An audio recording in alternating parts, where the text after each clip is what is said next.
Some folks say a man can lose everything and still find his way back. But Eli Thorne had buried that hope, along with his wife, 20 winters ago. After decades of drifting through broken towns and empty bottles, he inherited his dead brothers, rotted cabin in Bitter Hollow, and a limping old dog named Boone. Eli figured he'd chop wood and wait to die. That half-blind retriever had different plans. One morning, Boone started digging behind the shed, like his life depended on it. What he found wasn't bones or trash. It was a rusted box containing $3 million in old bonds and gold certificates from an unsolved robbery. Now, dangerous men with long memories are coming for what they think is theirs. The question is, will this unexpected fortune give a broken man reason to live again or destroy what little peace he has left? Before we jump back in, tell us where you're tuning in from, and if this story touches you, make sure you're subscribed, because tomorrow I've saved something extra special for you. The letter had arrived on a Tuesday, crumpled and stained with what looked like coffee rings.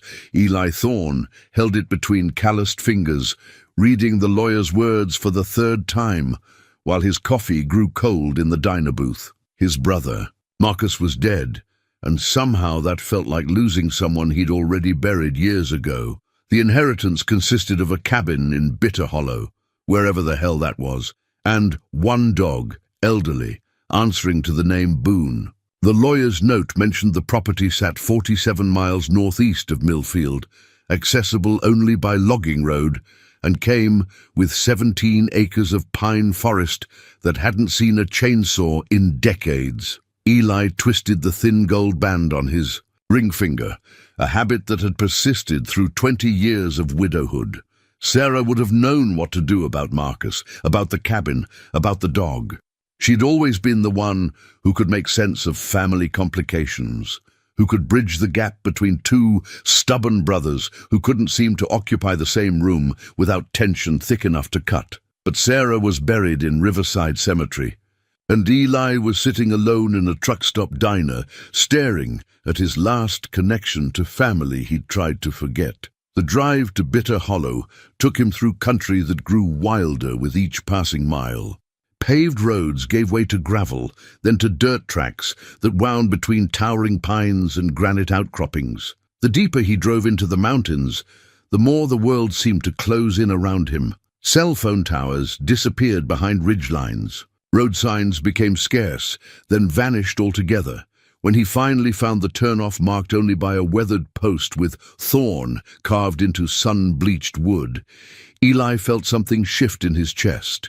This was real. Marcus had been real, had lived in this place, had died here alone. The cabin sat in a clearing that might have been beautiful once. Now it looked like something from a fairy tale gone wrong.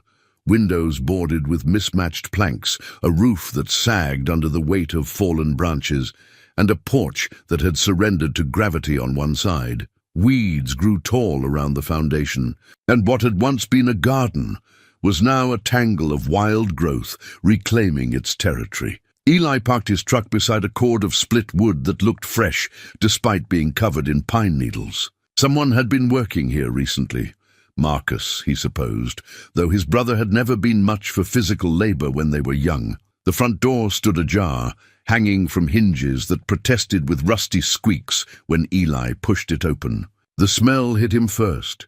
Pine sap and old coffee, leather and something medicinal he couldn't identify. Dust motes danced in shafts of sunlight that stabbed through gaps in the boarded windows, and every footstep echoed in the emptiness. The cabin was larger inside than it appeared from the road. One main room served as kitchen and living area, with a stone fireplace dominating the far wall. A narrow staircase led to what must be a sleeping loft. Furniture sat under canvas dropcloths like sleeping ghosts, and books lined shelves built into every available wall space. It was the books that made Eli pause. Marcus had been a reader in childhood, always disappearing with some adventure story, while Eli practiced with his father's rifles or helped with farm chores. But these weren't adventure stories. These were serious volumes, history, philosophy, natural science, books that suggested a mind searching for answers to questions Eli couldn't imagine. On the mantel above the fireplace, he found a photograph in a simple wooden frame. Marcus, looking older than Eli remembered, standing beside a large golden retriever. In front of this same cabin, both man and dog were smiling, if dogs could smile, and Marcus had his hand resting on the animal's head with obvious affection. "Boone," Eli said to the empty room, and as if summoned by his name, a low whine came from somewhere behind the cabin. He found the dog lying in the shade of an old apple tree, watching him with intelligent brown eyes that seemed to hold reservations. About this new human. Boone was old, that much was obvious. His golden coat had gone white around the muzzle, and when he stood to greet Eli, his hindquarters moved with the careful deliberation of arthritic joints. But there was something else. In those eyes, something that reminded Eli of soldiers he'd known, men who had seen too much and carried it quietly, without complaint. The dog approached slowly, sniffed his offered hand, then sat back on his haunches and studied Eli with what could only be described as judgment. "So you're my inheritance too, are you?" Eli asked, and Boone's tail thumped once against the ground, as if acknowledging the complexity of their situation. The dog was thin, too thin, and Eli realized Marcus must have been sick for some time before the end. In the cabin's kitchen he found bags of dog food and medicine bottles with Boone's name on veterinary labels. Heart medication, arthritis pills, something for seizures. Marcus had been taking care of this animal with the dedication of a man who had little else to care for. That first night, Eli slept on Marcus's couch with Boone lying nearby, close enough to touch, but maintaining a careful distance. The dog didn't fully trust him yet, but seemed willing to accept his presence as long as he didn't make any sudden moves or demands. As darkness settled over Bitter Hollow, bringing with it sounds Eli hadn't heard in decades, owl calls and the rustle of small creatures moving through undergrowth, he found himself thinking about the paths that had led both brothers to this place. Marcus, isolated and scholarly, caring for an aging dog in a cabin surrounded by wilderness. Himself, drifting through years of odd jobs and temporary apartments, carrying his grief like a stone in his chest. In the morning, he would need to decide what to do with this inheritance.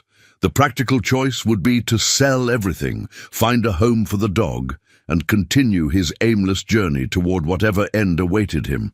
But lying there in the darkness, listening to Boone's steady breathing and the wind in the pines, Eli felt something he hadn't experienced in years, a sense of being exactly where he was supposed to be, against the far wall, partially hidden. Behind a bookshelf, he noticed something that made him sit up.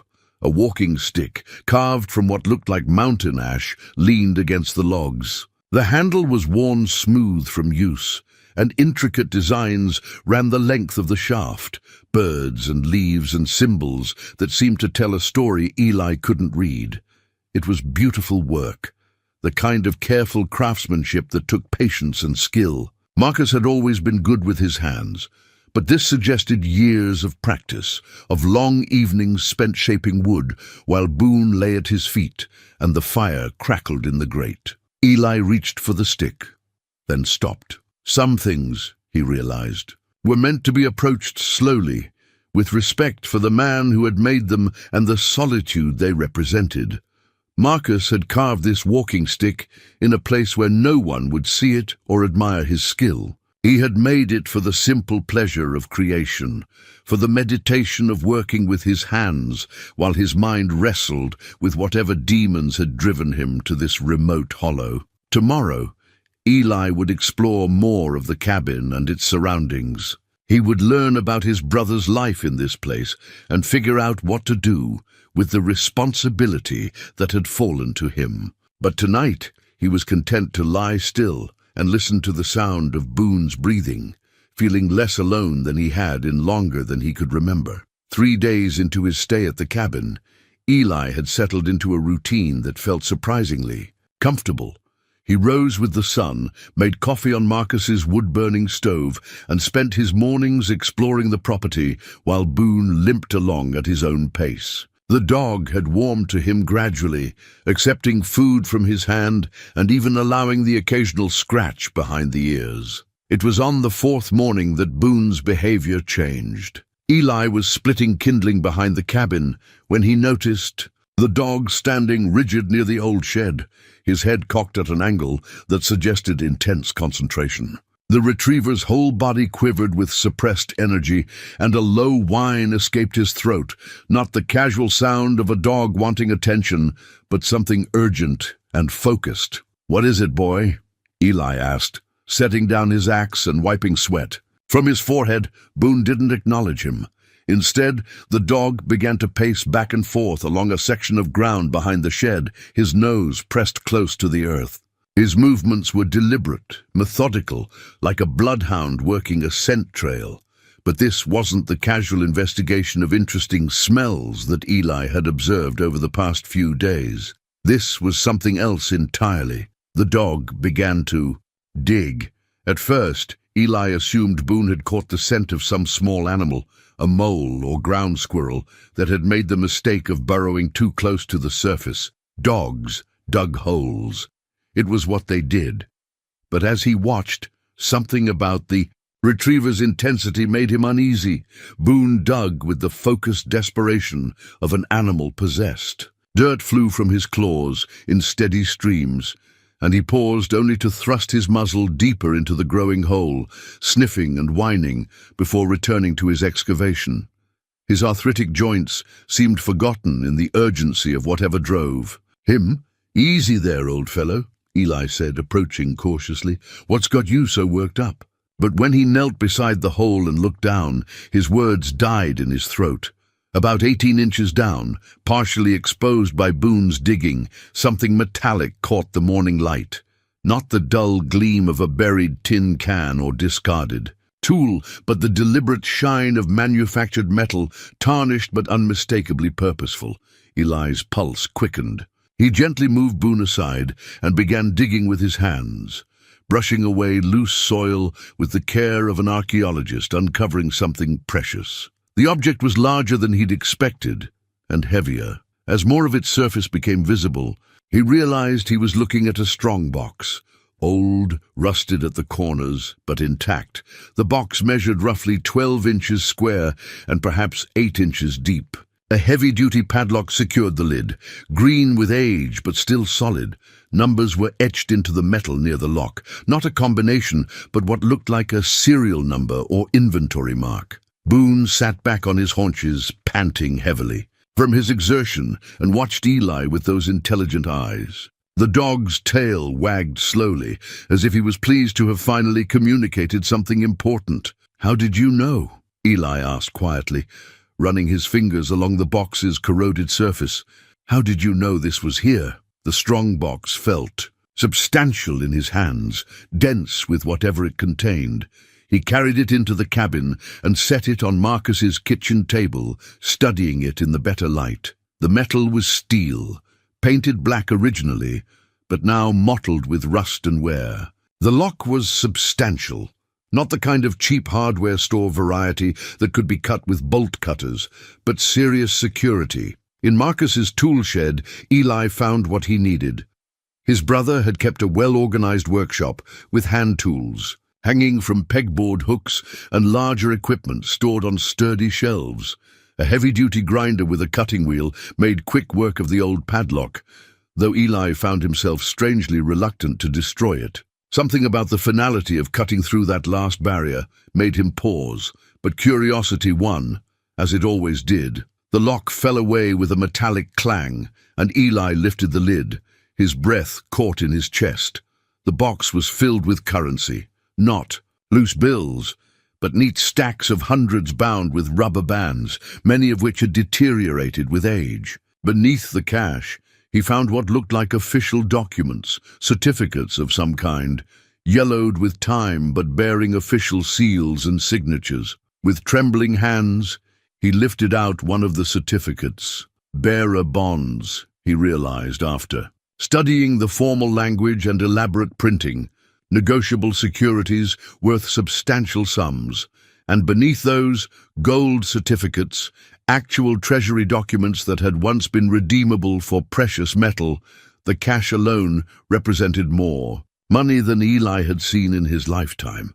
But the bonds and certificates suggested wealth on an entirely different scale. His hands shook as he counted, recounted, then gave up trying to calculate the exact total. Hundreds of thousands, certainly, possibly millions. But it was the newspaper clipping folded at the bottom of the box that made his blood run cold. The headline was from the Millfield Chronicle, dated September 15th, 1998. Armored car robbery leaves 2 dead, 3.2 million missing. Below that, a smaller subhead. Federal investigation ongoing, suspects remain at large. Eli sank into one of Marcus's kitchen chairs, the clipping in his hands. The article described a brazen daylight robbery of an armored car making deposits at First National Bank of Millfield. 2 guards had been killed. The perpetrators had escaped with the vehicle and its contents, abandoning it later in the mountains. Despite an extensive federal investigation, neither the money nor the criminals had ever been found. The date on the newspaper was 25 years old. The money in the strongbox matched the stolen amount exactly. His brother Marcus had been involved in a robbery that left 2 men dead. Eli's mind reeled as he tried to process this information. Marcus, who had read philosophy books and carved walking sticks, who had cared for an aging dog with gentle devotion, that same Marcus had somehow been connected to armed robbery and murder. But even as the shock settled over him, questions began forming. If Marcus had participated in the heist, why hadn't he spent the money? Why live like a hermit in a remote cabin, splitting his own firewood and growing vegetables, while millions of dollars sat buried behind his shed? And how had Boone known exactly where to dig? The dog sat near the kitchen door, watching Eli with what could only be described as expectant patience, as if waiting for him to understand something important. Those brown eyes held intelligence, yes, but also something else, a kind of knowing sadness that suggested this moment had been inevitable. Eli looked again at the newspaper clipping, studying the accompanying photograph of the crime scene. 2 families had lost fathers that day. Federal agents had spent years trying to solve the case, and all this time the evidence had been buried in a Montana hollow, watched over by a dog who somehow understood its significance. Outside, the wind picked up, sending pine needles scratching against the cabin's windows. The sound seemed ominous now, like fingers tapping against glass, seeking entrance to secrets that had remained hidden for a quarter century. As Eli sat there surrounded by stolen money and unanswered questions, he realized that his life had just become infinitely more complicated. The simple inheritance of a cabin and a dog had transformed into something that could destroy him, or force him to confront truths about his brother that he wasn't sure he was ready to face. Boone rose from his position by the door and walked slowly to Eli's chair, resting his graying head against the man's knee. The gesture felt like comfort, but also like a warning. They were in this together now, the old dog seemed to be saying. Whatever came next, they would face it as Marcus would have wanted. Together. In the distance, barely audible above the wind, Eli thought he heard the sound of a vehicle engine echoing through the mountains. The engine sound Eli had heard faded into the distance, leaving only the whisper of wind through pine boughs and the steady tick of Marcus's old mantel clock. But the moment had shattered his sense of isolation, replacing it with a creeping awareness that Bitter Hollow might not be as remote as it seemed. He spent the next hour searching the cabin more thoroughly, looking for anything that might explain his brother's connection to the robbery. In Marcus's bedroom upstairs, he found more books, military history, survival manuals, texts on criminal psychology. A pattern was emerging, though Eli couldn't yet make sense of it. Behind a loose board in the bedroom wall, his fingers found something unexpected, a manila folder thick with documents. Inside, he discovered what could only be described as an obsessive collection of information about the Millfield robbery, newspaper clippings from a dozen different papers, printed articles from internet sources, even what appeared to be copies of police reports. But these weren't the materials of someone celebrating a successful heist. They read more like the research of a man tormented by guilt, seeking to understand every consequence of his actions. Marcus had tracked the investigation's progress, documented the lives of the murdered guards, even compiled information about their families. One clipping made Eli's stomach turn. An obituary for Daniel Reeves, aged 34, survived by wife Jennifer and 2 young daughters. The photo showed a man in uniform, smiling beside his family. Another article detailed Robert Chen's funeral, describing how his parents had immigrated from Taiwan to give their son better opportunities, only to lose him to senseless violence. These men had died for money that Marcus had never spent, never enjoyed, never used to improve his life in any measurable way. The weight of that realization settled on Eli like a physical burden. A low rumble from outside interrupted his thoughts. This time, there was no mistaking the sound. A vehicle was approaching the cabin, moving slowly along the rough logging road. Eli quickly returned the folder to its hiding place and moved to a front window, peering through a gap in the boards. A sheriff's department SUV rounded the last bend, its light bar catching the afternoon sun. The vehicle stopped near Eli's truck, and a woman in uniform emerged, adjusting her hat as she surveyed the property. She was perhaps 40, with graying brown hair pulled back severely and the confident bearing of someone accustomed to authority. Boone had risen to his feet, his hackles slightly raised, but his tail wagging uncertainly. The dog seemed to recognize the newcomer, but wasn't sure whether her presence was welcome or threatening. Eli met the sheriff at the front door, trying to project calm normalcy despite the strongbox full of stolen money sitting on his kitchen table. "Mr. Thorne?" she asked, extending a hand. "I'm Sheriff Kate Morrison. I heard you'd come up to settle Marcus's affairs." Her handshake was firm, her eyes direct and assessing. This was a woman who missed very little, Eli realized. He would need to be careful. "That's right," he replied, "just trying to figure out what to do with the place." "Marcus was a good neighbor," she said, though her tone carried subtle reservations. "Quiet, kept to himself mostly. We'll miss having him around." She knelt to greet Boone, who accepted her attention with obvious familiarity. "Hey there, old boy. You doing okay with your new person?"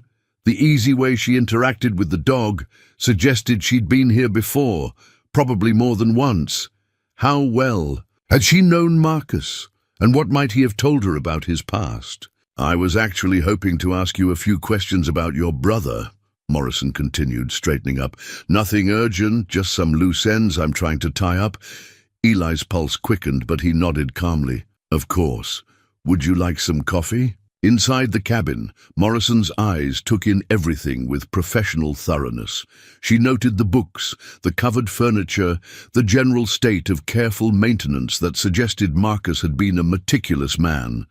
Her gaze lingered on the kitchen table where the strongbox had been, though Eli had moved it to his bedroom closet after examining its contents. "Marcus called the department a few times over the past year," she said, accepting a mug of coffee. "Said he'd been seeing strangers around the property, people who didn't belong. Claimed they were asking questions in town about him." The coffee cup felt slippery in Eli's hands. "What kind of questions?" "Oh, the usual things people ask when they're trying to find someone who doesn't want to be found.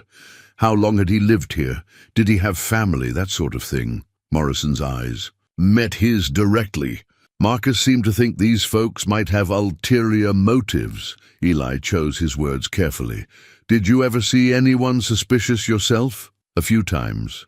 City types, driving expensive cars that weren't made for mountain roads. They'd come through a town, ask their questions, then disappear for months, but they always came back eventually."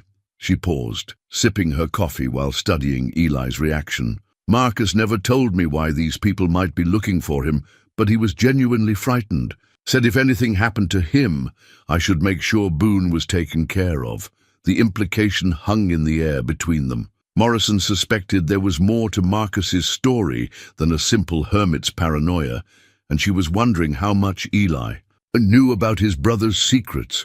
I wish I could help, Eli said truthfully. Marcus and I weren't close. I hadn't seen him in over 15 years before he died. Family quarrel. Something like that. Eli wasn't ready to discuss the complex resentments that had driven the brothers apart, especially not with a law enforcement officer who might already suspect Marcus of criminal activity. Morrison finished her coffee and stood to leave, but her departure felt more like a tactical retreat than a conclusion. If you remember anything that might explain why people were looking for Marcus, I hope you'll let me know. Those strangers haven't been around since the funeral, but that doesn't mean they won't be back. After she left, Eli found himself pacing the cabin like a caged animal. Morrison's visit confirmed his worst fears. Other people knew about the robbery, and they'd been searching for Marcus for years. His brother's death might have provided temporary relief, but now they would undoubtedly turn their attention to the inheritance. He retrieved the strongbox from the closet and stared at its contents again, as if the money might offer some explanation for the choices that had led to this moment. But the bills and bonds remained silent, holding their secrets as tightly as Marcus had held his. That evening, as shadows lengthened across the clearing, Boone's behavior became agitated again. The dog paced from window to window occasionally, stopping to stare into the darkening forest with the intensity he'd shown while digging behind the shed. His low whines carried a note of warning that made Eli's skin crawl. When full darkness fell, Eli turned off all the lights and sat in Marcus's chair by the front window, watching the forest for any sign of movement. Boone lay at his feet, alert and tense, occasionally lifting his head to listen to sounds Eli couldn't hear. Around midnight he saw them, brief flashes of light moving through the trees, too deliberate to be natural phenomena. Flashlights, he realized, carried by people who were trying to approach the cabin without being seen. Eli's hand moved instinctively to his hip, seeking a weapon that wasn't there. He'd been out of the military for decades, but some instincts never fully disappeared. Right now, those instincts were screaming danger. The lights in the forest disappeared as suddenly as they had appeared, leaving Eli staring into impenetrable darkness while his heart hammered against his ribs. Beside him, Boone remained rigid. With attention, his ears pricked forward and his breathing shallow. They waited through the long hours until dawn, but no one approached the cabin. When morning light finally filtered through the boarded windows, Eli found himself exhausted and jumpy, starting at every creak of settling wood and rustle of wind-blown leaves. He needed answers, and he suspected Marcus had left more clues than just the newspaper clippings. After feeding Boone and forcing himself to eat something, Eli began a systematic search of the cabin, looking for anything his brother might have hidden. In a wooden crate beneath the kitchen sink, he found what he was looking for, a leather-bound journal, its pages filled with Marcus's careful handwriting. The entries began 3 years ago and continued almost until his death, chronicling a man's struggle with conscience and fear in equal measure. The first entry made Eli's blood run cold. They found me again today, 3 of them this time asking old Peterson at the general store if he knew where the Thorne place was. Peterson's too smart to give strangers directions to isolated cabins, but they'll figure it out eventually. They always do. I never should have taken Vince's deal. 25 years, and I still wake up seeing Danny Reeves's face when that gun went off. But Carver made it sound so simple. Inside information, clean getaway, nobody gets hurt. He lied about everything else, so why did I believe that part? Boone knows something's wrong. Dogs always know. Eli flipped through more pages, piecing together a story that made his stomach churn. Marcus hadn't been a willing participant in the robbery. He'd been coerced into providing inside information about the armored car routes by Vince Carver, a man with connections to organized crime who had discovered Marcus's gambling debts and threatened to hurt their elderly parents if he didn't cooperate. But the robbery had gone wrong from the start. What was supposed to be a simple theft had turned violent when one of the guards drew his weapon. In the chaos that followed, both guards died, and Marcus had watched it happen from the getaway car, trapped by circumstances he'd never intended to create. The journal revealed that Marcus had taken his share of the money not out of greed, but out of fear. Carver had insisted that keeping quiet was worth more than talking to the FBI. But instead of spending it, Marcus had hidden the money and disappeared into the mountains, hoping distance and time would let him escape the consequences of that terrible day. Another entry, dated just 6 months ago, detailed a close call. Carver's people were at the cabin last night. I saw their lights through the trees, heard them talking outside. They think I'm holding out on them, that I know where the rest of the money is hidden. They don't understand that this was always about fear, not greed. If they find the strongbox, they'll kill me for sure. Not because of the money, that's meaningless to them now. They'll kill me because I know their names, their faces, their methods. I'm the only witness left who can connect them to Danny Reeves and Robert Chen. I need to make arrangements for Boone. If something happens to me, he shouldn't suffer for my mistakes. The final entries were increasingly paranoid and fragmented, describing shadowy figures watching from the forest and unfamiliar vehicles on the logging roads. Marcus had known his time was running out, but he'd also been planning for this possibility. In a sealed envelope tucked between the journal's back pages, Eli found a letter addressed to him. Brother, if you're reading this, then Boone has shown you where I hid the money, and you know what I did 25 years ago. I won't insult you by asking for forgiveness. Some sins are too heavy for that. But I need you to understand that I never intended for anyone to die. Vincent Carver is still out there, still looking for me. He believes I know the location of the money the other crew members hid, but I was never part of their inner circle. They used me and discarded me, just like Carver used us all. The money in the strongbox belongs to the families of the men who died. I should have returned it years ago, but I was too much of a coward to face what I'd done. Maybe you'll have more courage than your brother ever did. Take care of Boone. He's been the only family I deserved. Marcus. Eli sat in the kitchen, surrounded by the evidence of his brother's torment, trying to process the magnitude of what he'd inherited. Not just money and property, but a legacy of violence and guilt that stretched back decades. A sound from outside made him look up sharply. Boone had moved to the front door and was growling low in his throat, his hackles raised. Through the gaps, in the boarded windows, Eli could see a black SUV parked beside his truck. 3 men stood near the vehicles, and even at a distance, Eli could see they weren't local law enforcement. They wore expensive suits despite the mountain setting, and their movements had the calculated precision of people accustomed to violence. The largest of the 3 began walking toward the cabin, while the others flanked the building, moving with coordinated efficiency that suggested military or paramilitary training. These weren't desperate criminals or small-time thugs. They were professionals.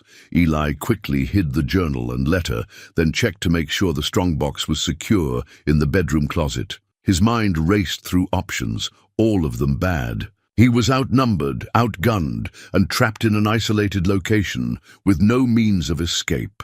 The knock on the front door, when it came, was polite and measured.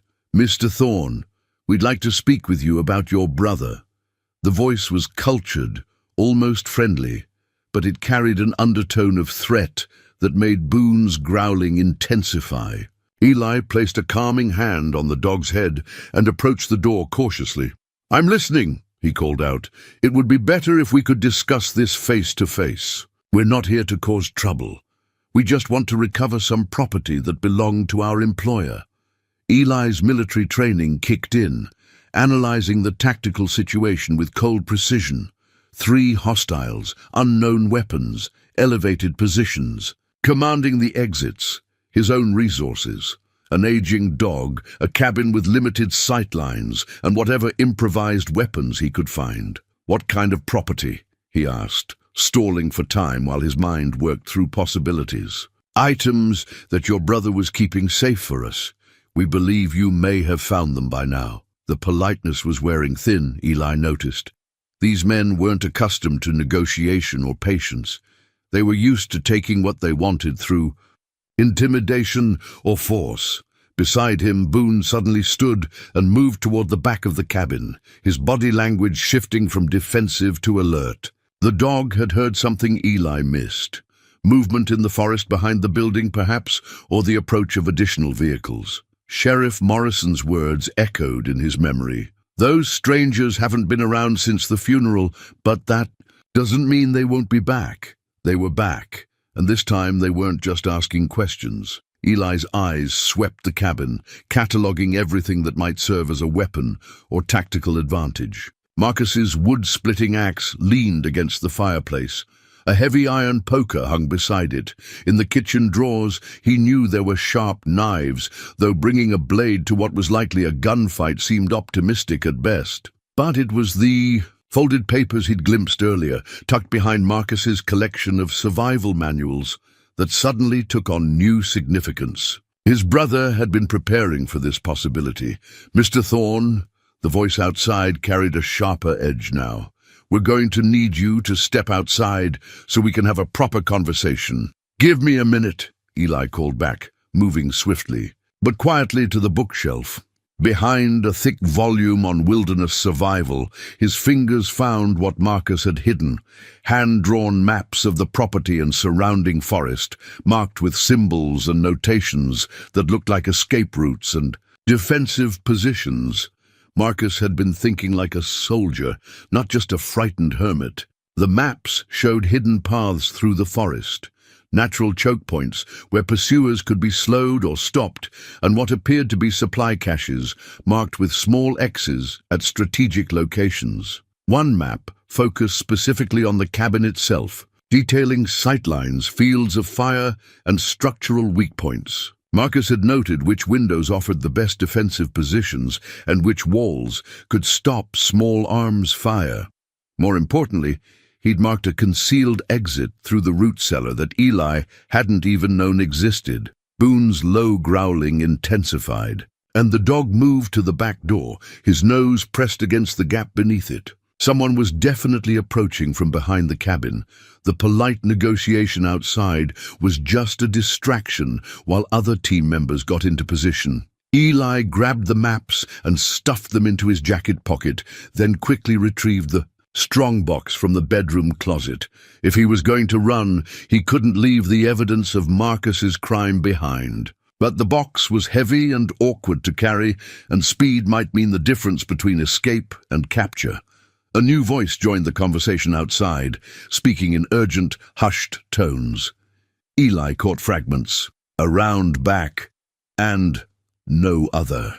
"A way out." Their patience was ending. Moving as quietly as possible, Eli found the concealed entrance to the root cellar behind a heavy wooden cabinet in the kitchen. The cabinet slid aside more easily than its appearance suggested, revealing a narrow opening that dropped down into darkness. Marcus had built this escape route with care, ensuring it looked like nothing more than unused storage space to casual observation. The cellar was deeper than Eli expected, with rough stone walls and a packed earth floor. But more importantly, it extended beyond the cabin's foundation, ending at what appeared to be a natural cave opening that led into the hillside behind the building. As he lowered the strongbox into the cellar, Eli heard the unmistakable sound of the front door splintering. They'd given up on polite requests. "Search everything," commanded the cultured voice, now inside the cabin. "He's here somewhere, and so is our property." Boone had followed Eli into the cellar, moving with surprising agility for his age and condition. The dog seemed to understand they were in serious danger, and that silence was crucial for survival.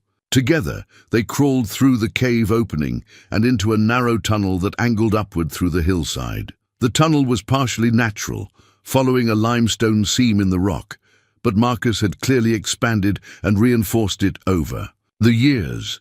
Wooden braces supported the ceiling in places where the stone was unstable, and the floor had been leveled and cleared of debris. After perhaps 50 yards of careful crawling, the tunnel emerged into a small clearing hidden among dense pines about 100 yards behind the cabin. From this position, Eli could see the building and the black SUV, as well as 2 additional vehicles that had arrived while he was underground.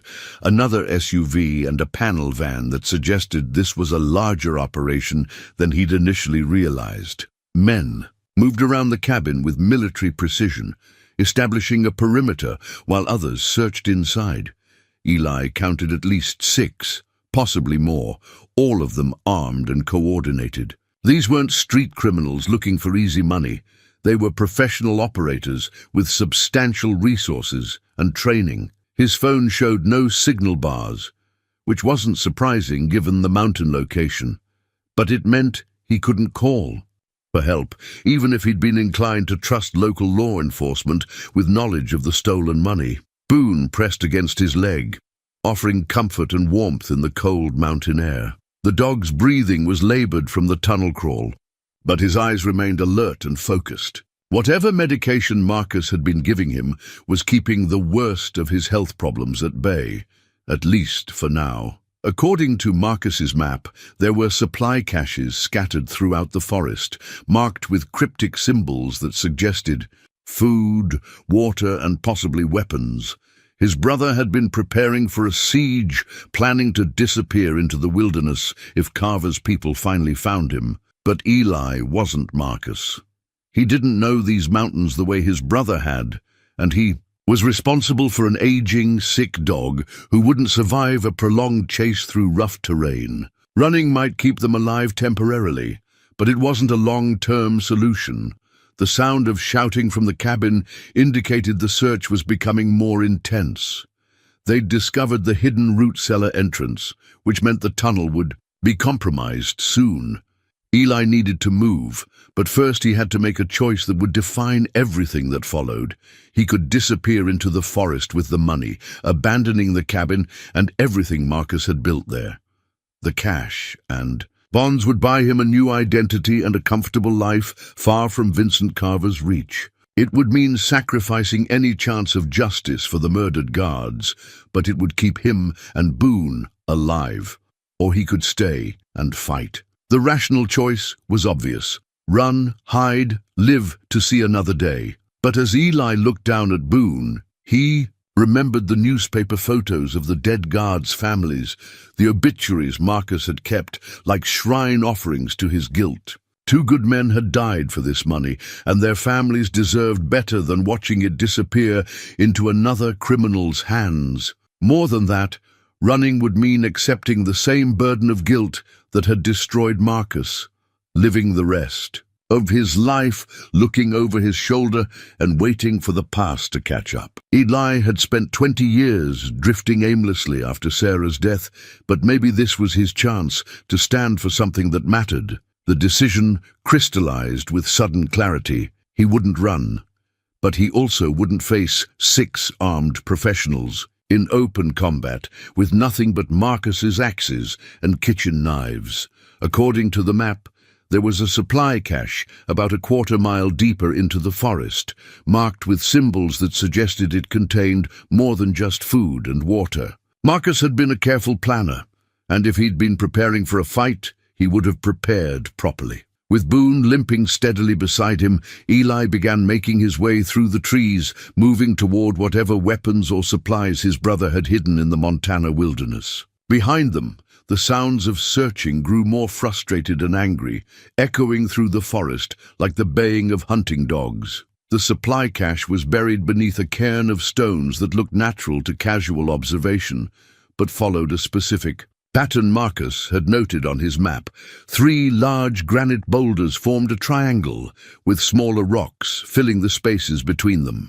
Eli carefully dismantled the marker, revealing a waterproof container the size of a large toolbox. Inside, wrapped in oiled canvas, he found what Marcus had prepared for this moment, a military surplus rifle, a Remington 700 in .308 caliber that looked like it had seen service overseas. Beside it, 3 boxes of ammunition, a tactical scope already mounted and zeroed, and what appeared to be a ghillie suit, the camouflaged garment snipers used to blend into natural environments.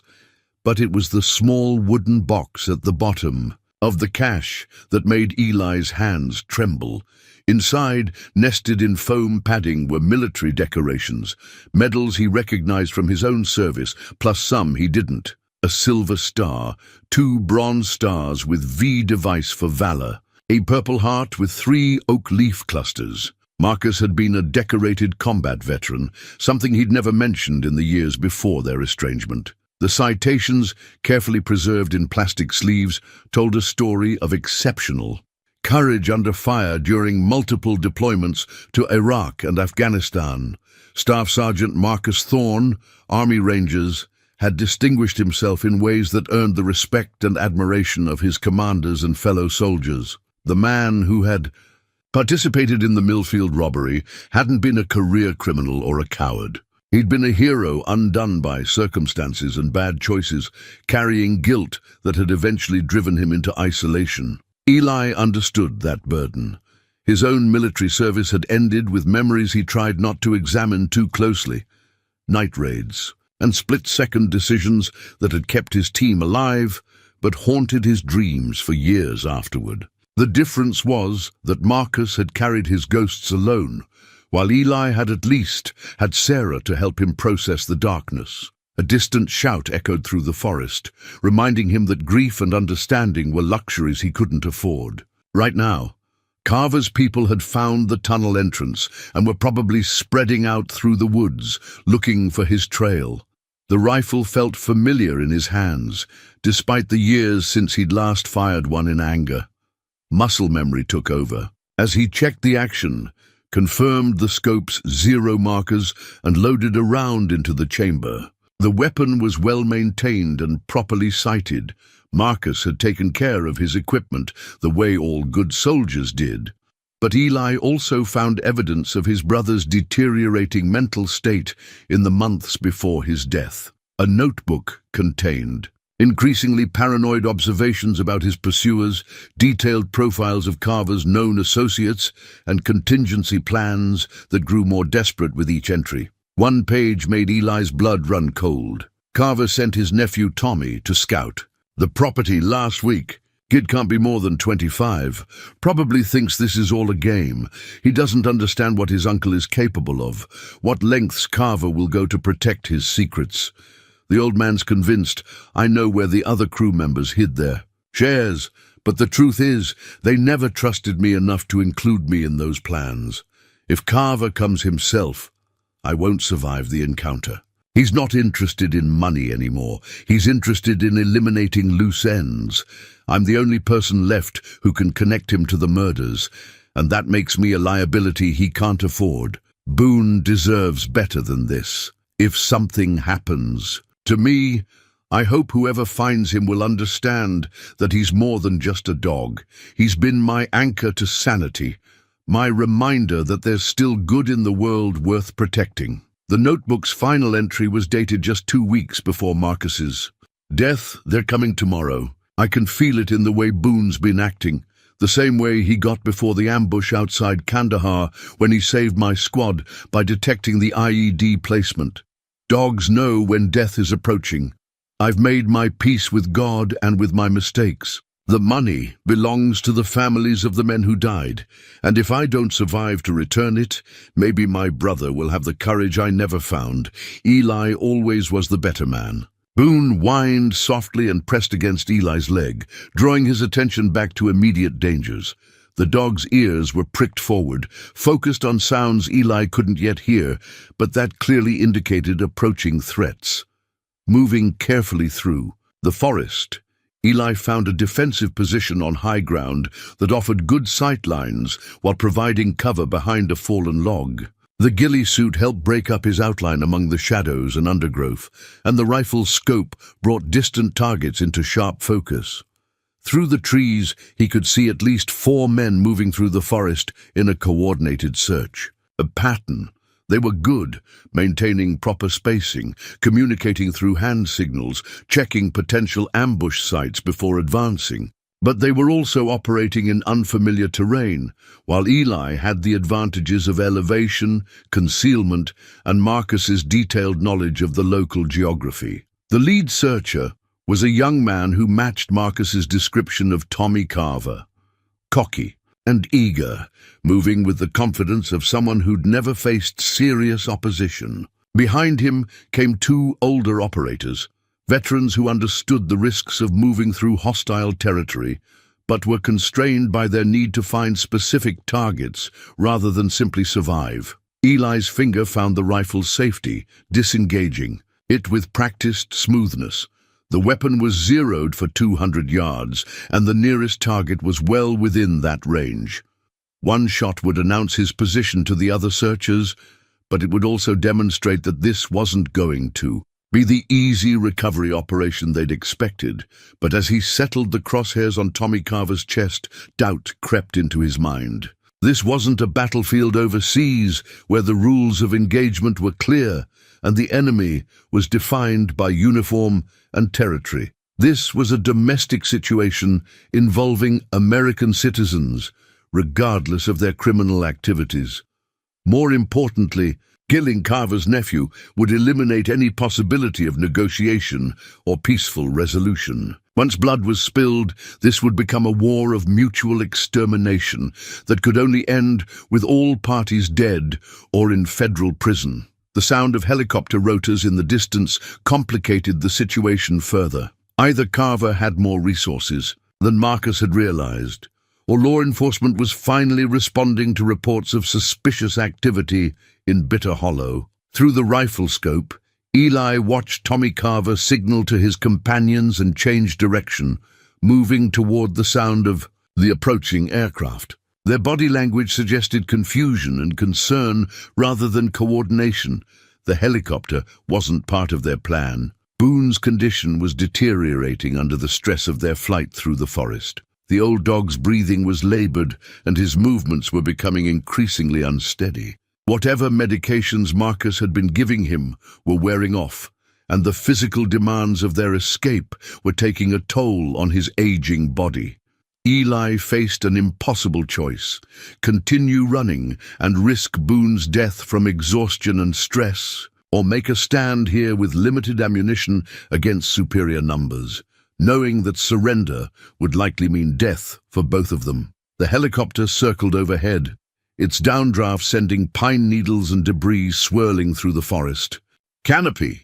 Through his rifle scope, Eli watched Tommy Carver and his men take defensive positions, clearly as surprised by the aircraft's arrival as he was. But what he saw next through the scope made him lower his weapon in confusion. Sheriff Morrison emerged. From the tree line below, her service weapon drawn, but pointed downward in a non-threatening posture. She was speaking into a radio, coordinating with someone, and her movement suggested she was in command of the situation rather than responding to it. Vincent Carver, her voice carried clearly through the forest, amplified by a bullhorn.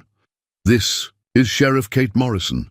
You and your men need to drop your weapons and surrender immediately. The area is surrounded." Eli's mind reeled. Morrison had known about Carver, had been expecting this confrontation. But how? And why hadn't she warned him when she'd visited the cabin? Tommy Carver's response was immediate and violent. Gunfire erupted from the forest below as Carver's men opened fire on Morrison's position. The sheriff dove for cover behind a massive pine trunk, returning fire with practiced precision. But it was what happened next that shattered everything Eli thought he understood about the situation. Boone, despite his age and infirmity, suddenly bolted from Eli's side and began racing down the hillside toward the gunfight. The dog moved with purpose and urgency that seemed impossible given his physical condition, as if some deep instinct had overridden his body's limitations. "Boone!" Eli shouted, abandoning his concealed position to chase after the dog. What he saw when he reached the edge of the firefight stopped him cold. Boone had run directly to Sheriff Morrison, positioning himself between her and the hostile gunfire, and Morrison was speaking to the dog with the familiarity of a long-time partner. "Good boy," she said, reloading her weapon while Boone provided early warning of approaching threats. Just like old times, the pieces of an impossible puzzle began clicking into place in Eli's mind. Boone's unusual intelligence, his ability to find the buried money, his instant recognition of Morrison, none of it was coincidence. Morrison keyed her radio again, this time speaking in what Eli recognized as federal law enforcement codes. "This is Agent Morrison, FBI. Subjects are armed and dangerous. Authorization to use deadly force is granted. FBI." Morrison wasn't a small-town sheriff. She was a federal agent who had been working undercover for years, watching Marcus and waiting. For exactly this moment, a new voice cut through the chaos of gunfire, older and more authoritative than Tommy Carver's shouts. "Enough!" The shooting stopped abruptly. "Morrison, I know you can hear me. Let's discuss this like civilized people." Vincent Carver stepped into view. A man in his 60s with silver hair and expensive clothing that looked absurdly formal in the mountain setting. Even at a distance, his presence commanded attention and respect from his subordinates. "There's nothing to discuss, Carver." Morrison called back. "You're under arrest for murder, racketeering, and conspiracy. Your nephew and his friends can surrender now and live, or they can join you in federal prison." Carver's laugh carried genuine amusement. "You've been watching that cabin for 3 years, Morrison. 3 years waiting for me to make exactly this mistake. But you still don't understand what's really happening here." He gestured toward the forest where Eli remained hidden. "Marcus Thorne was never part of my organization. He was working for you people from the beginning, wasn't he?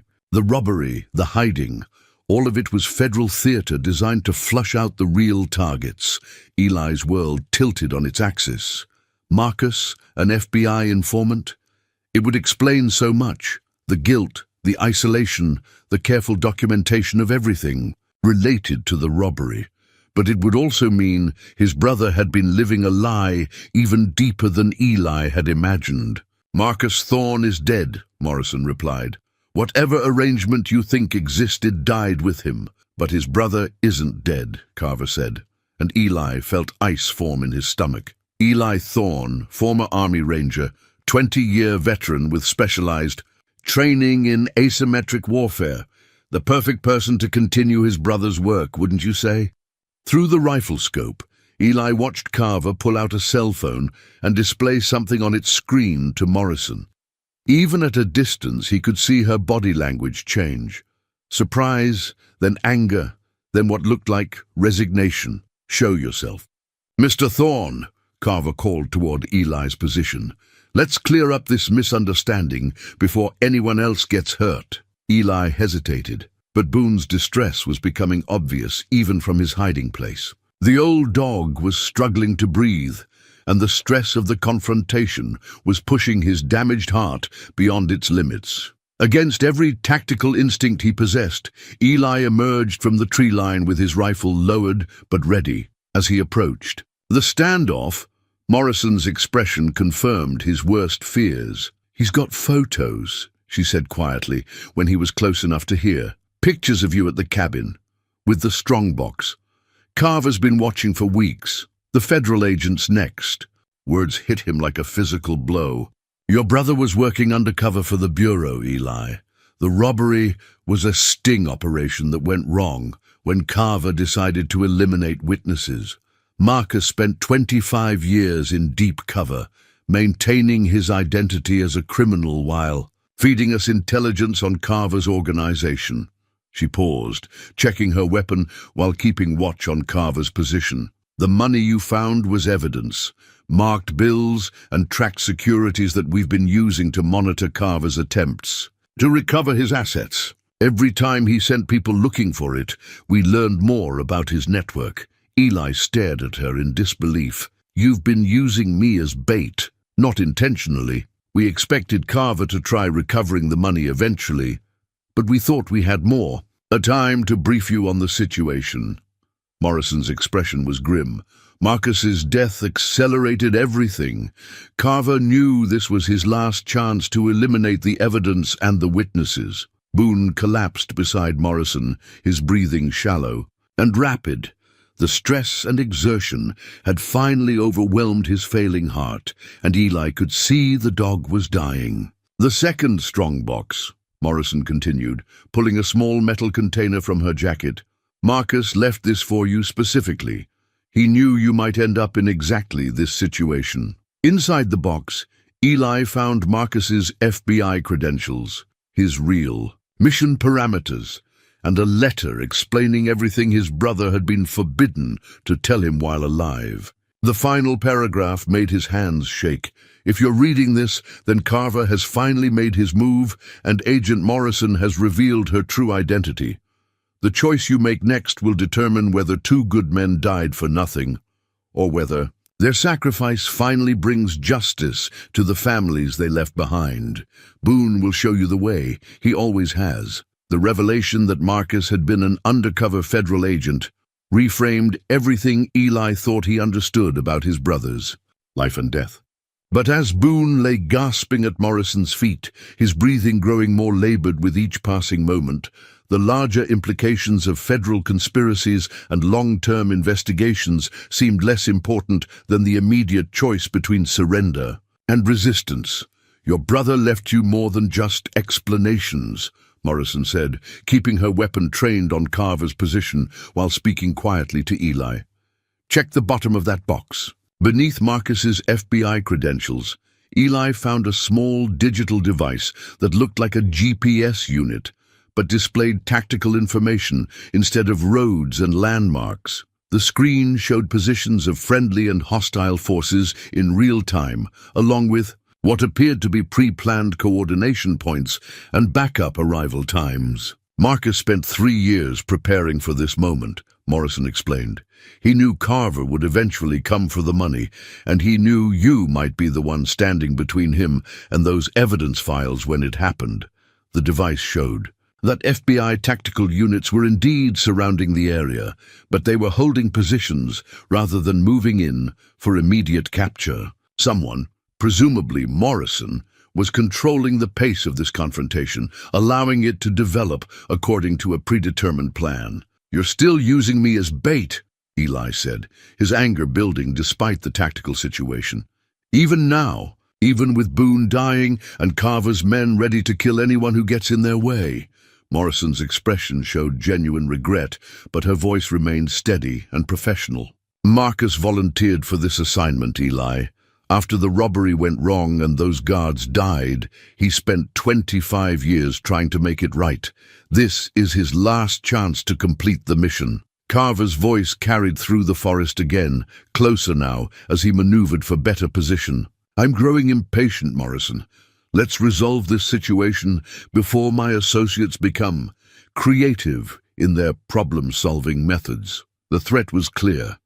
Tommy Carver and the other gunmen were positioned to cause significant casualties if the standoff continued much longer. These weren't patient negotiators. They were violent criminals who had already killed 2 guards and would have no hesitation about adding more bodies to their count. But Eli was no longer the broken, directionless man who had arrived at the cabin a week ago. The discovery of Marcus's true identity, the revelation of his brother's courage and sacrifice, had awakened something in him that had been dormant since Sarah's death, a sense of purpose that transcended his own survival. Boone struggled to lift his head, his eyes finding Eli's face with an intensity that seemed to communicate something beyond the capacity of human language. The dog's breathing was failing, but his expression held the same determined intelligence that had led him to dig up the strongbox, the same loyalty that had brought him racing into gunfire to protect Morrison. In the old retriever's eyes, Eli saw 25 years of Marcus's dedication to justice, his commitment to making amends for a single terrible day that had cost 2 innocent men their lives. Boone had been more than a companion. He had been Marcus's partner in an undercover mission that required absolute secrecy and perfect loyalty. "The cabin," Eli said suddenly, understanding flooding through him as he studied the tactical display. Marcus fortified it for exactly this situation. The defensive positions, the escape routes, the supply caches, it's all designed to channel attackers into predetermined kill zones. Morrison nodded grimly. "Your brother was a brilliant tactical planner. He spent 3 years turning that property into a fortress designed to contain and capture Carver's people when they finally came for the evidence." The tactical device showed additional information now that Eli understood how to read it. Hidden. Cameras throughout the forest were feeding real-time intelligence to federal forces, and the supply caches Marcus had established contained more than just weapons and ammunition. They held surveillance equipment and communication gear that would allow coordinated response with backup units. But the plan required someone with military experience to execute it properly, someone who understood small unit tactics and asymmetric warfare. Marcus had been counting on Eli to fill that role if circumstances required it. "He planned this entire confrontation," Eli said, the scope of his brother's sacrifice becoming clear. "The inheritance, the dog, even my discovery of the money, it was all designed to bring me here at the right moment." Marcus knew he was dying, Morrison confirmed. The heart condition that killed him was diagnosed months ago. He used his remaining time to prepare for the possibility that you might have to finish what he started. Carver's patience was clearly exhausted. Gunfire erupted again, this time more sustained and directed, as his men tried to advance on Morrison's position. She returned fire with professional competence, but she was outnumbered and would eventually be overwhelmed without support.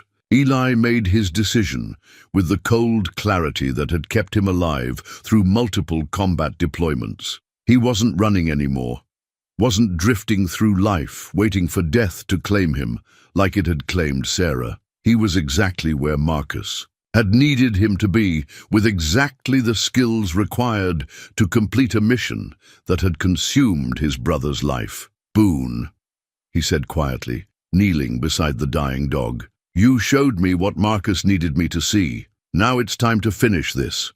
The retriever's tail moved once against the forest floor, a final gesture of acknowledgement and trust. Then his breathing stopped, and the intelligence faded from his eyes, leaving behind only the peaceful expression of a soldier who had completed his final mission. Eli stood, checking his rifle and confirming the positions of hostile forces on the tactical display.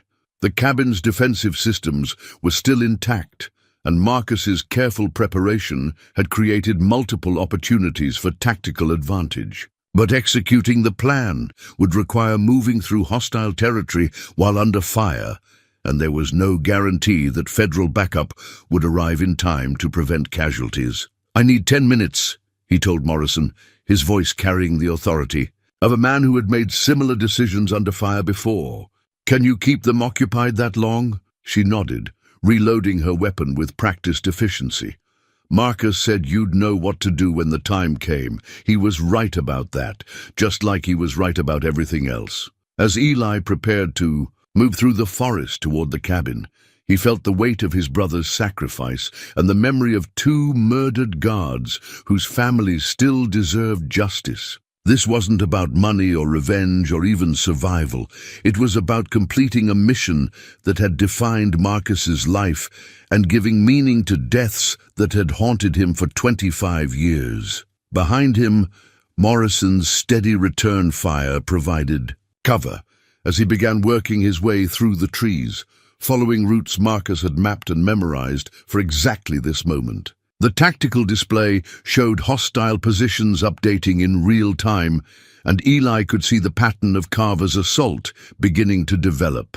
They were walking into a trap that had been 25 years in the making, orchestrated by a dead man who had never stopped being a soldier, never stopped fighting for justice, never stopped believing that the right choice was worth any sacrifice. Ahead, The cabin waited in its clearing, surrounded by defensive positions and tactical advantages that Marcus had spent 3 years perfecting. The final battle of a long war was about to begin, and Eli Thorne was no longer running from his past.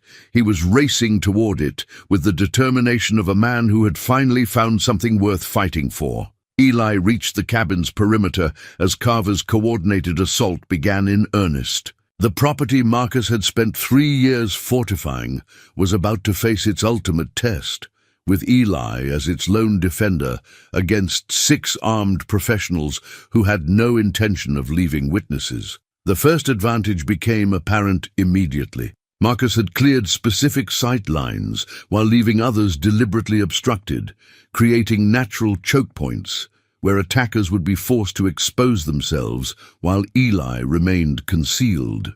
The fallen logs and rock formations that looked like random forest debris were actually carefully positioned fighting positions with overlapping fields of fire. Through his rifle scope, Eli could see Tommy Carver leading the assault from the east, his inexperience showing in the way he moved too quickly between cover positions. Behind him came 2 older operators who understood the terrain better but were constrained by their need to keep the young man alive.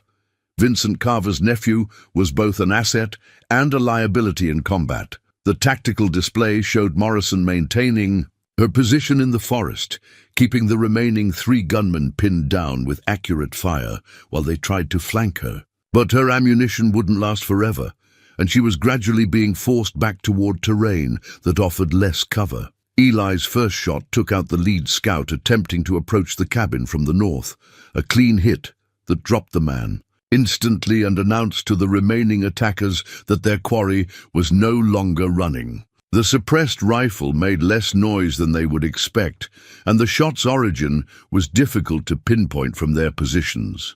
The response was immediate and overwhelming. Automatic weapons fire raked the cabin's exterior, shattering windows and splintering wood, but Marcus's defensive preparations held. The building's thick log construction had been reinforced with steel plates in critical areas, and the angles of attack had been calculated to minimize effective cover for approaching hostiles. But Eli could see the tactical problem developing. Carver's men were spreading out to encircle the cabin, and their superior numbers would eventually allow them to coordinate simultaneous assaults from multiple directions. His defensive advantages were significant but temporary. Eventually, they would find weak points in his perimeter. The solution lay in Marcus's most ingenious preparation, a series of improvised explosive devices hidden throughout the property. Not massive demolitions that would level the forest, but small, precisely placed charges designed to channel enemy movement into predetermined zones where Eli could engage them effectively. The detonators were simple, motion sensors connected to small amounts of explosive that would create confusion and temporary disorientation rather than massive casualties. Marcus had been planning to capture Carver's people alive if possible, maintaining his cover as a federal agent even in the final confrontation. Eli triggered the first set of charges as Tommy Carver's team attempted to rush the cabin's rear entrance. The explosions weren't large enough to cause serious injury, but they were loud enough to disorient the attackers and bright enough to temporarily blind anyone looking directly at them. In the confusion that followed, Eli managed to disable another gunman with a precisely placed shot to the shoulder that would keep him down without killing him. But Vincent Carver himself remained hidden, directing his subordinates' assault while staying out of direct combat. Through his scope, Eli caught glimpses of the older man moving between positions, coordinating attacks with the experience of someone who had survived decades in criminal leadership by never taking unnecessary risks. Tactical display showed federal backup units finally beginning to move, but they were still several minutes away. Morrison's position was becoming untenable as her remaining opponents pressed their attack, and Eli could hear the increasing desperation in her return fire. A new sound cut through the chaos. Helicopter rotors, but not the law enforcement aircraft that had been circling earlier. This was something larger, with the deep thrumming of a heavy transport helicopter.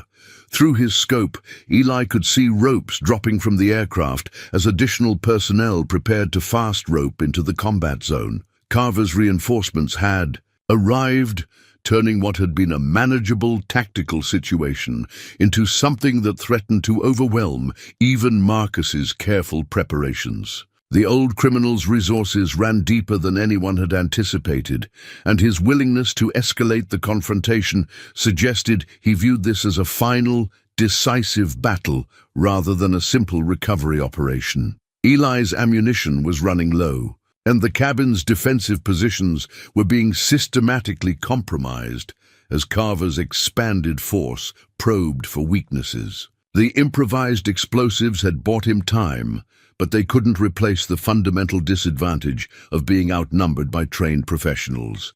It was then that he remembered Marcus's final preparation, the service weapon hidden behind the false wall in the cabin's main room. His brother had left more than just a rifle for this moment. He had left the tools and weapons of a career soldier who understood that sometimes overwhelming force required an overwhelming response. The weapon was an M4 carbine, military specification with full automatic capability, along with sufficient ammunition to sustain prolonged engagement. But more importantly, attached to the weapon's carry case was a final message from Marcus. If you're reading this, then everything has gone according to plan, and Vincent Carver has finally made the mistake that will end his criminal career. The charges I've placed throughout the property can be triggered remotely using the device, in this case. Use them wisely. They contain enough explosive power to level the entire clearing, but they're also the only way to ensure Carver doesn't escape to hurt more innocent people. Eli stared at the remote detonator, understanding the choice his brother had prepared for him. Marcus had wired the entire property with enough explosives to ensure that no one, including Eli himself, would leave Bitter Hollow alive. It was a scorched earth solution that would eliminate Carver's threat permanently, but at the cost of everything Marcus had built and everyone currently in the combat zone. Outside, the sound of coordinated assault teams moving into final positions told him that his time for decision was running out. Carver's reinforcements were professional military contractors, not the street criminals Eli had been engaging. They would overwhelm his defenses within minutes unless he took drastic action. The remote detonator felt heavy in his hands, loaded with the weight of a choice that would define everything that followed. The final assault began with coordinated precision that spoke to Carver's military contractor's professional training. Flashbang grenades shattered what remained of the cabin's windows, and smoke canisters created a grey fog that obscured sight lines and made accurate shooting nearly impossible. Eli moved through the cabin like a ghost, using Marcus's prepared fighting positions and his own combat experience to stay ahead of the advancing assault teams. The M4 carbine's automatic fire capability allowed him to lay down suppressing fire that kept the attackers honest, but his ammunition was finite, and their numbers seemed endless. Through the tactical display, he could see Morrison's position being overrun. The federal agent was making her final stand behind a fallen tree, but 3 of Carver's men were closing in from multiple angles. In minutes, she would be dead or captured, and with her would die the last chance of bringing Carver to justice through legal means. That was when Vincent Carver himself stepped into view. The old criminal walked across the clearing with the confidence of a man who knew the battle was won, flanked by 2 heavily armed bodyguards who swept the area for threats while keeping their principal protected. Carver was speaking into a radio, coordinating the final phases of his assault, and his voice carried the satisfaction of someone who had waited years for this moment. "Eli Thorne," he called toward the cabin, his words cutting through the chaos of gunfire and explosions. "Your brother cost me 25 years of my life. I think it's time you paid that debt." The remote detonator lay beside Eli's position, its red activation button seeming to pulse in the dim light. Marcus's final solution was still available.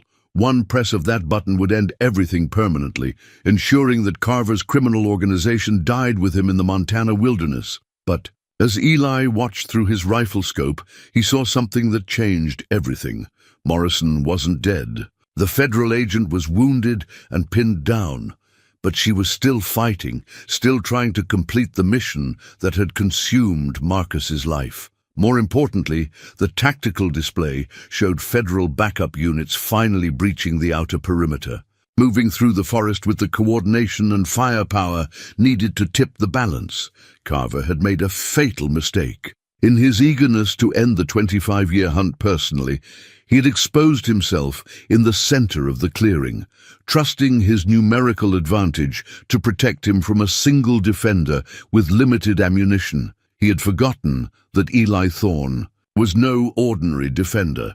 The shot that took down Vincent Carver was the kind of precision marksmanship that separated professional soldiers from weekend hunters. Eli's bullet found its target at 200 yards through shifting smoke and debris, dropping the criminal mastermind where he stood and sending his bodyguards diving for cover that no longer existed. But it was what happened next that reminded Eli why his brother had spent 3 years preparing for this moment.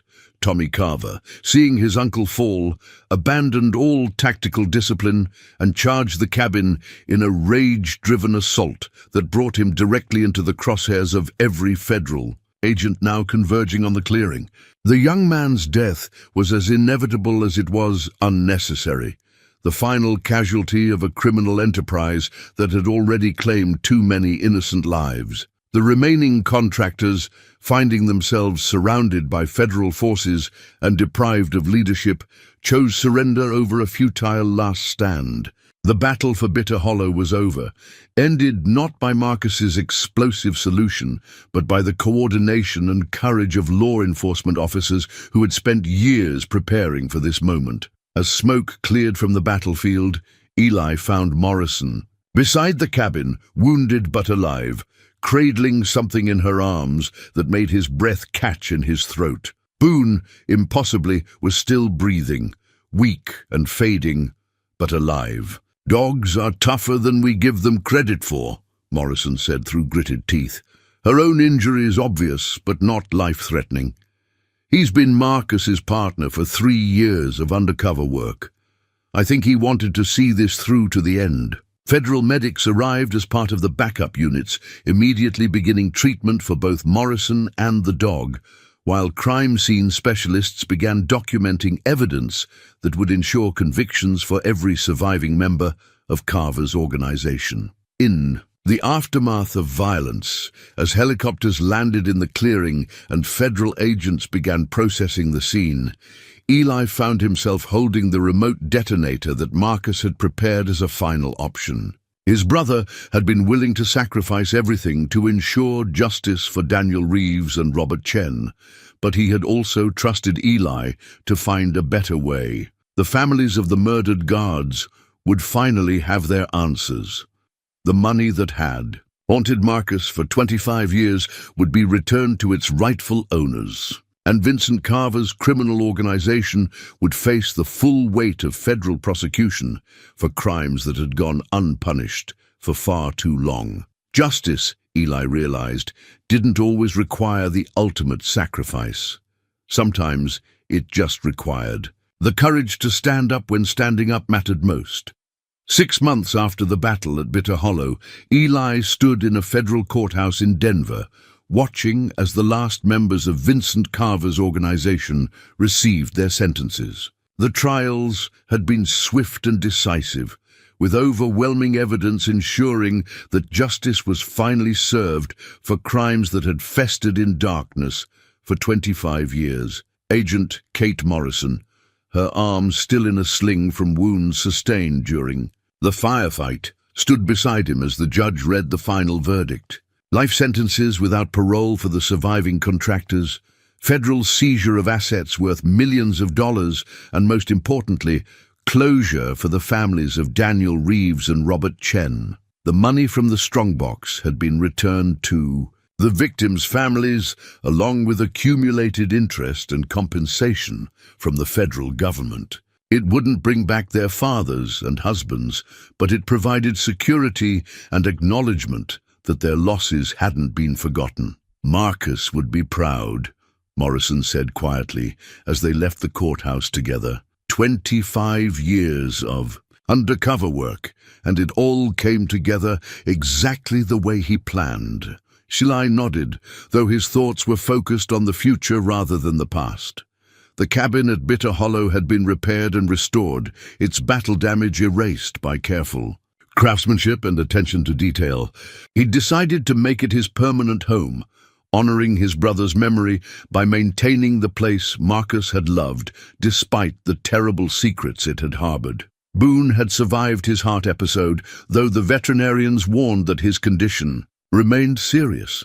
The old retriever now spent his days sleeping in patches of sunlight on the cabin's front porch, occasionally rousing himself to inspect visitors or investigate interesting smells in the forest. The dog's intelligence remained sharp, but his body was finally accepting the limitations of age and illness. The collar around Boone's neck was new, bright red leather with a brass nameplate that read Boone Thorne, Hero Dog. Eli had commissioned it from a craftsman in Millfield, wanting to honor the animal's service to both Marcus and the federal investigation that had consumed so much of their lives. "Have you given any thought to Morrison's offer?" Kate asked, as they walked through Denver's downtown streets toward the parking garage where Eli's truck waited. The FBI had offered him a position as a consultant, drawing on his military experience and newfound knowledge of criminal organizations to assist in other long-term investigations. It was interesting work that would provide purpose and income, but it would also mean leaving Bitter Hollow for extended periods. "I'm still considering it," Eli replied truthfully.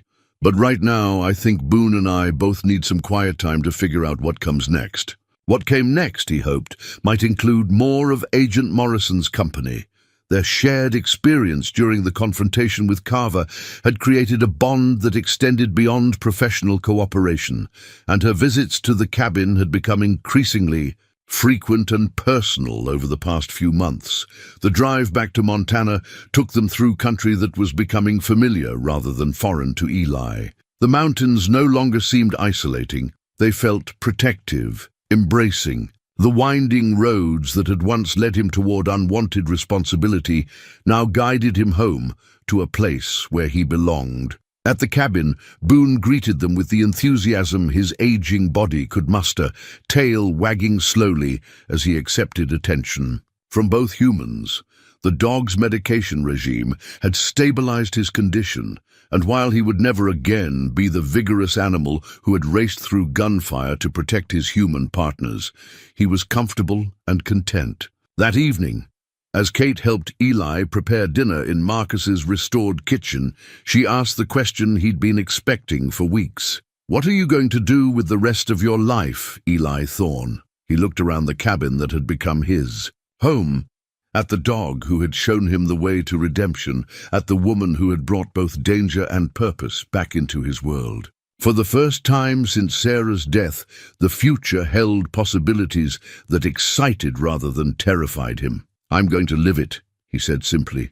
"Every day, every moment, in a way that honors the people who didn't get that chance." Outside, the sun was setting behind the mountains, painting the sky in colors that reminded Eli of hope rather than loss. Boone dozed by the fireplace, occasionally twitching in dreams that might have been memories of younger days when his legs were strong and his heart was steady. The walking stick Marcus had carved still leaned against the cabin's wall, its intricate designs now telling a story Eli understood completely. It spoke of patience and craftsmanship, of time spent in quiet contemplation while wrestling with demons that could only be defeated through persistent, careful work. Tomorrow, Eli would begin carving his own walking stick, using tools Marcus had left behind and wood from trees that had watched over Bitter Hollow for generations. It would be different from his brother's creation, reflecting his own journey and the lessons he'd learned about courage, sacrifice, and the possibility of redemption. But tonight, he was content to sit by the fire with Kate beside him and Boone. At their feet, listening to the wind in the pines and feeling grateful for the chance to build something meaningful from the wreckage of the past. Some folks say a man can lose everything and still find his way back. Eli Thorne had learned that sometimes the journey home requires traveling through darkness and danger, guided by the loyalty of an old dog and the memory of a brother who never stopped believing in justice. Sometimes that journey leads exactly where it's supposed to,